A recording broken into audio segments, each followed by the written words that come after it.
Hey guys, this video is going to walk you through the classwork from today, October 29th, if you missed school. The first thing I want you to make sure that you do is when you get into ClassKick, that you click on Log In and you log in with your Google account. If you have any issues doing so, it's probably because you need to create an account. So then you'll want to click on Sign Up and sign up with Google. I'm going to type in my name because I'm doing a kind of a test run to show you how to do the activities. But for yours, you should not be typing in your name. You should be logging in or signing up.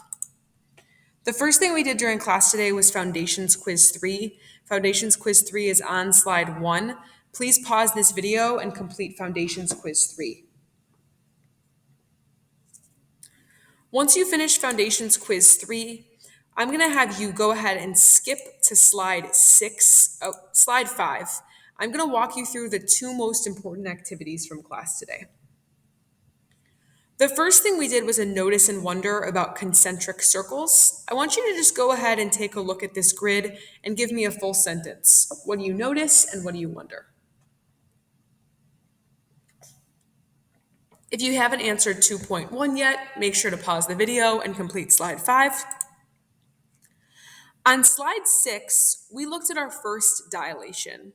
Dilation is a new term that we learned yesterday that describes a type of transformation where the shape itself changes. With a dilation, we have a center of dilation, and that's sort of the middle point where the dilation is happening from. We'll get into more detail about that. In this case, P is the center of dilation. Question 1 says, draw 4 points on the smaller circle and label them E, F, G, and H. When it's asking you to draw those points on the circle, what it means is to literally draw a point right on that blue circle, just like this. And once you've drawn the point, you want to label them E, F, G, and H. I'm going to draw my 4 points. You can draw yours wherever you please, as long as they're on the blue circle. In fact, I even encourage you to draw them in a different place than I'm drawing all of my points, because then you'll be able to see how the answers might vary if you put the points in a different place. Remember that if it's easier for you, you can always use T to draw the text boxes. Okay, so make sure you've answered question 1 by drawing those 4 points along the blue circle. I'm going to cross it off so I know we've done it. Step 2 asks you to draw rays from P, so from P, which remember is the center, through each of those 4 points. You're going to take the line tool, which is right here, and you want to draw points from P through E, F, and G, all the way out to circle D. I'm going to draw all 4 of my lines like so.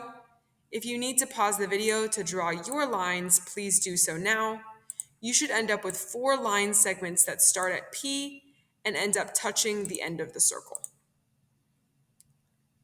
Okay, so at this point, you should have 4 line segments. That was question 2. I'm going to go ahead and check it off.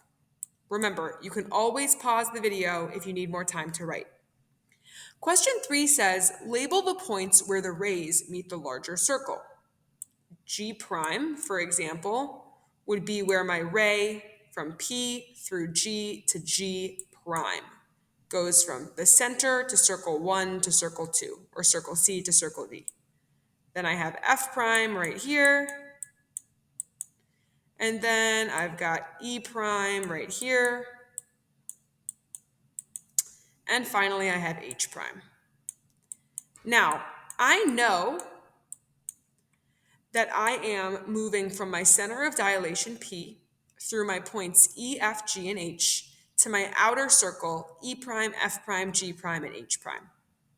Question 4 says, complete the table. In the row labeled C, write the distance between P and the point on the smaller circle in grid units. In the row labeled D, write the distance between P and the corresponding point on the circle, on the larger circle in grid units. So for example, we can see that E, right here, this point E, let's see if I can get a fun pointer, this point E right here, is 1, 2 units away from P. 1, 2. So I know that E is 2 units away from the center of dilation. In contrast, E prime out here is 1, 2, 3, 4, 5, 6 units from the center of dilation. Go ahead and pause this video and fill out the table for F, G, and H.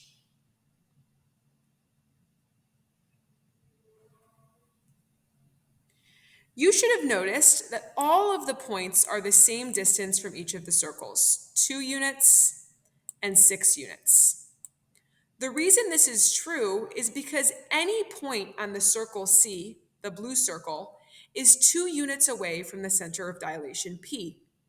Any point on circle D, the green circle, is 6 points away from the center of dilation P.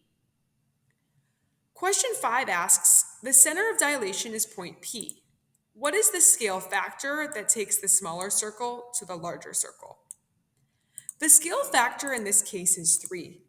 And the reason is because we can multiply any of the side lengths along circle C times 3 to get the side lengths on circle D. Go ahead and pause this video and summarize why that's true. Okay, you should have finished slide 6. I'm going to give you directions for slide 7 and you'll finish on your own. On slide 7, you're being asked to dilate each vertex of the polygon ABC using point P as the center of dilation and a scale factor of 2. You want to label each of those with the prime symbol. Let me do point A for you. We know that point A is 4 units from the center P.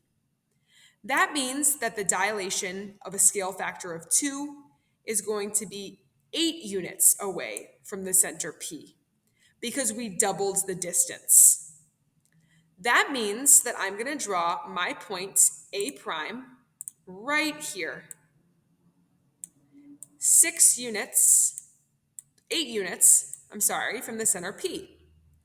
You're going to also draw B prime, which is right here, and you'll draw C prime and D prime as well. That's all included in step 1. Step 2 is going to ask you to draw segments between the dilated points.